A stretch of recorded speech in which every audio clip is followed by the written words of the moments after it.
বন্ধুরা, আরবি টু বাংলা ভাষা শিক্ষা ক্লাসে সবাইকে স্বাগতম। আজকে আমরা শিখব আরবি টু বাংলা ভাষা। তো বন্ধুরা, ভিডিওটি না টেনে শেষ পর্যন্ত আমাদের সাথেই থাকুন। ধন্যবাদ। চলুন বন্ধুরা, শুরু করা যাক।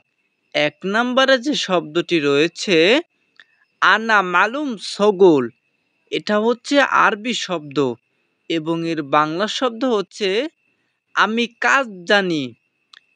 এখানে আনা অর্থ আমি, মালুম অর্থ কাজ জানা, সগোল অর্থ কাজ। সব মিলিয়ে আমরা বলতে পারি আনা মালুম সগোল অর্থ আমি কাজ জানি। এখানে আনা অর্থ আমি, মালুম অর্থ জানা, সগোল অর্থ কাজ। এরপরে যে শব্দটি রয়েছে ইনতা নফর কয়েস, এটা হচ্ছে আরবি শব্দ এবং এর বাংলা শব্দ হচ্ছে তুমি মানুষটা ভালো। এখানে ইনতা অর্থ তুমি, নফর অর্থ মানুষটা, কয়েস অর্থ ভালো।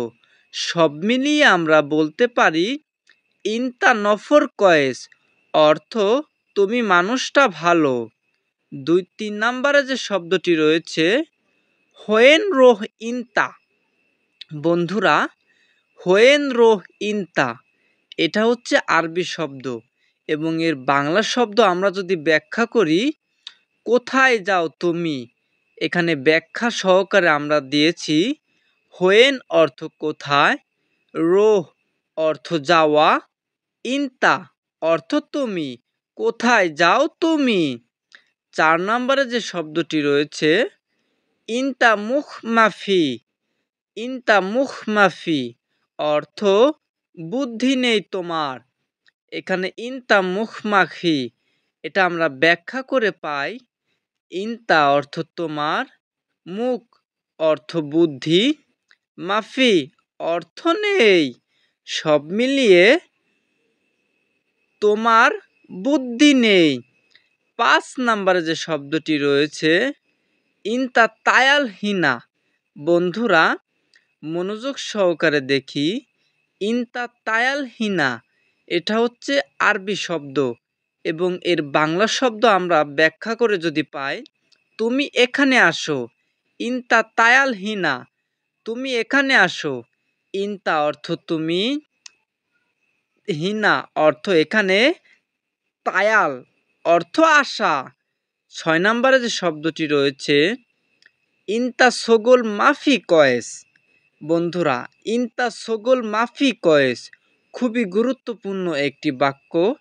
ইনতা সগোল মাফি কয়েস অর্থ তোমার কাজ ভালো না। এখানে আমরা ইনতা সগোল মাফি কয়েস এটা ব্যাখ্যা করে পাই তোমার কাজ ভালো না। ইনতা অর্থ তোমার, সগোল অর্থ কাজ, মাফি অর্থ না, কয়েস। মুদির আনা মালিশ।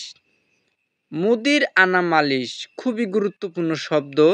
মুদির আনা মালিশ আরবি শব্দ, এর অর্থ বস আমি দুঃখিত। আপনি যদি কোনো কাজ না জানেন সেক্ষেত্রে আপনার বলতে হবে মুদির আনা মালিশ অর্থ বস আমি দুঃখিত। মুদির অর্থ বস, আনা অর্থ আমি, মালিশ অর্থ দুঃখিত। এরপরে যে শব্দটি রয়েছে বন্ধুরা ইনতা হোয়েন বেইত, এটা হচ্ছে আরবি শব্দ। আরবি শব্দ ক্লিয়ারলি বলতে হবে বন্ধুরা। ইনতা হোয়েন বেইত অর্থ তোমার বাড়ি কোথায়। এখানে তোমার বাড়ি কোথায় এটা ব্যাখ্যা করে পাই ইনতা অর্থ তোমার, হোয়েন অর্থ কোথায়, বেইত অর্থ বাড়ি। এর পরবর্তীতে আমরা যে শব্দটি দেখতে পাচ্ছি আনা বেইত বাংলাদেশ, এটা হচ্ছে বন্ধুরা পূর্ববর্তী বাক্যের উত্তর। আনা বেইত বাংলাদেশ, এটা আমরা খুঁজে পাই আমার বাড়ি বাংলাদেশ।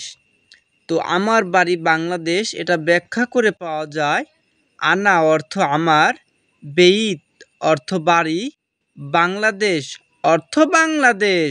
আনা বাইদ বাংলাদেশ। এর পরবর্তীতে যে সর্বশেষ যে বাক্যটি রয়েছে বন্ধুরা, মনোযোগ সহকারে আমরা দেখি। আনা মুদির জেদিদ অর্থ বস আমি নতুন।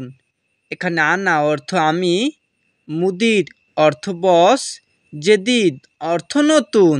সব মিলিয়ে আমরা বলতে পারি আনা মুদির জেদিদ অর্থ বস আমি নতুন। বন্ধুরা, ভিডিওটি ভালো লাগলে আমাদের চ্যানেলটি সাবস্ক্রাইব করবেন। ধন্যবাদ।